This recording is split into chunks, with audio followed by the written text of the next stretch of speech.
തിരുവനന്തപുരം നഗരത്തിൽ സ്വന്തമായി വസ്തുവോ വീടോ ഒന്നും ഇല്ലാതെ വാടകയ്ക്ക് താമസിച്ചിരുന്ന ആര്യ രാജേന്ദ്രൻ എന്ന സാധാരണ കൂലിപ്പണിക്കാരൻ്റെ മകൾ എങ്ങനെയാണ് ഇന്ന് ആഡംബര ഫ്ലാറ്റുകൾ സ്വന്തമായി ഉള്ളത്?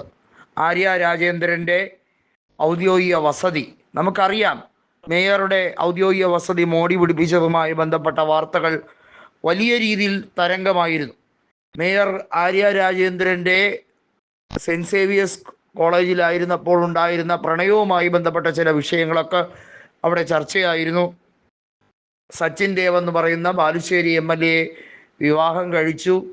അതിനുശേഷം പിന്നെ വെച്ചടി ആര്യ രാജേന്ദ്രൻ എന്ന വ്യക്തിയുടെ വലിയ രീതിയിലുള്ള സാമ്പത്തിക മുന്നേറ്റമായിരുന്നു കണ്ടത് എന്ന് കൃത്യമായി തന്നെ ആരോപണം വന്നിരുന്നു. ഇപ്പോഴിതാ മുട്ടത്തറ വാർഡ് കൗൺസിലറായ CPIMൻ്റെ B രാജേന്ദ്രൻ ഇപ്പോൾ കൈക്കൂലി വാങ്ങിച്ചതുമായി ബന്ധപ്പെട്ട കാര്യത്തിൽ, അതായത് റോഡ് അറ്റകുറ്റപ്പണികൾക്ക് വേണ്ടി നഗരസഭയിൽ നിന്നും 12 ലക്ഷം രൂപ പാസ്സാക്കിയതുമായി ബന്ധപ്പെട്ട് പ്രദേശവാസികളോട് ഇതിനായി കൈക്കൂലി ആവശ്യപ്പെട്ടുകൊണ്ടുള്ള തെളിവുകൾ ഇപ്പോൾ പുറത്തു വന്നിരിക്കുകയാണ്. ഇത് സോഷ്യൽ മീഡിയയിൽ വലിയ രീതിയിൽ തരംഗമായിരിക്കുകയാണ്. മാത്രമല്ല, കോർപ്പറേഷൻ മേയറും അതുപോലെ തന്നെ ഇടത് കൗൺസിലർമാർ ഒരു ലോബിയായി തന്നെ നിന്നുകൊണ്ട്, അവർ ഒരു കോക്കസായി നിന്നുകൊണ്ട് തന്നെ ഈ നഗരത്തിൽ കാട്ടിക്കൂട്ടുന്ന അഴിമതി നിറഞ്ഞ ഭരണം കൃത്യമായി പൊളിച്ചടുക്കിക്കൊണ്ടിരിക്കുകയാണ്. 2025 തദ്ദേശ സ്വയംഭരണ തെരഞ്ഞെടുപ്പ് പടിവാതിൽക്കൽ തന്നെ എത്തി നിൽക്കുകയാണ്.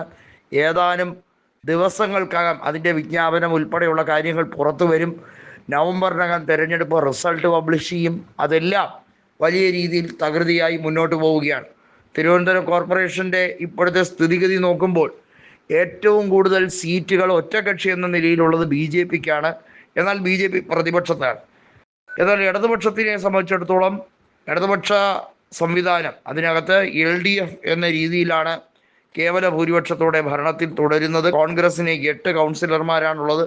മൊത്തം 100 വാർഡുകളാണ് തിരുവനന്തപുരം കോർപ്പറേഷനിലുള്ളത്. തിരുവനന്തപുരം കോർപ്പറേഷൻ ശക്തമായി പിടിച്ചെടുക്കാൻ BJP ശ്രമിക്കുമ്പോൾ ഏത് രീതിയിലും അത് നിലനിർത്താൻ വേണ്ടി CPIMും ശ്രമിക്കുന്നുണ്ട്. എന്നാൽ CPIMന് തിരിച്ചടി നേരിടേണ്ടി വരുമോ എന്നുള്ളതാണ് കാത്തിരുന്ന് കാണേണ്ടത്. കാരണം നഗരസഭയുടെ വിഷയവുമായി ബന്ധപ്പെട്ട കാര്യത്തിൽ മേയർ ആയിരുന്നാലും ഡെപ്യൂട്ടി മേയർ ആയിരുന്നാലും അവർക്കൊക്കെ വലിയ രീതിയിലുള്ള പ്രശ്നങ്ങൾ അവർക്ക് നേരെ വന്നിരിക്കുന്നത് അഴിമതി ആരോപണങ്ങൾ ഉൾപ്പെടെ പല കാര്യങ്ങളും കൈയോടെ പൊക്കുന്ന സംഭവ വികാസങ്ങളാണ്. നഗരഹൃദയത്തിൽ ഏതൊക്കെ ബിൽഡേഴ്സ് ഫ്ലാറ്റ് സമുച്ചയം പണിഞ്ഞാലും അത് സാങ്ഷനാക്കി കൊടുക്കുന്നതുമായി ബന്ധപ്പെട്ട കാര്യങ്ങൾ കോർപ്പറേഷൻ്റെ ഭാഗത്തു നിന്നും താമസം ഉണ്ടാകാതിരിക്കണമെങ്കിൽ പാരിതോഷികങ്ങൾ സ്ഥലം കൗൺസിലർക്കും അതുപോലെ തന്നെ അവിടുത്തെ മേയർക്കും കൊടുക്കുന്ന രീതിയിൽ അവർക്ക് ഒരു ഫ്ലാറ്റ് അല്ലെങ്കിൽ ഒരു അപ്പാർട്ട്മെൻറ്റ് കൊടുക്കുന്ന രീതിയിലൊക്കെ വരുന്നു എന്ന ആരോപണങ്ങൾ അതിശക്തമായി തന്നെ നിൽക്കുന്നു.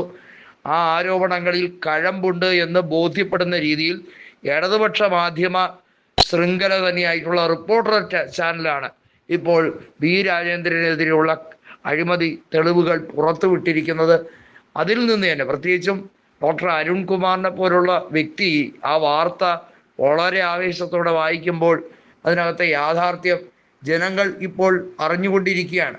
അരുൺകുമാർ തന്നെ പറഞ്ഞിരിക്കുകയാണ് റിപ്പോർട്ടർ ചാനലിലൂടെ, മേയർ ആര്യ രാജേന്ദ്രനും കൗൺസിലറും ഒക്കെ തട്ടിപ്പ് നടത്തിയതുമായി ബന്ധപ്പെട്ട കാര്യങ്ങൾ കൃത്യമായി CPIMൻ്റെ ഒത്താശയോടെയാണ് നടന്നതെന്ന് അരുൺകുമാർ തന്നെ വെളിപ്പെടുത്തുകയാണ്.